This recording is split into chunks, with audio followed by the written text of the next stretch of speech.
কেন অবাক হয়ে আমি পথের বাঁকে দাঁড়িয়ে, তুমি জোছনা হয়ে একা কোথায় বলো হারিয়ে।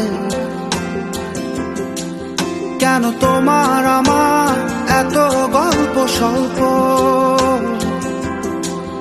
আজ হঠাৎ করে কেন হলো সবই অল্প। দেখো দূরের আকাশ একা কাঁদছে তোমায় ভেবে, আর মেঘের মাঝে সব ভাবনাগুলো ডুবে। কেন তোমার চোখে আমার স্মৃতি উড়ে, আজ হঠাৎ মন দিশেহারা ঘুরে ঘুরে। কেন পারি না ভুলতে পারি না আজও তোমাকে।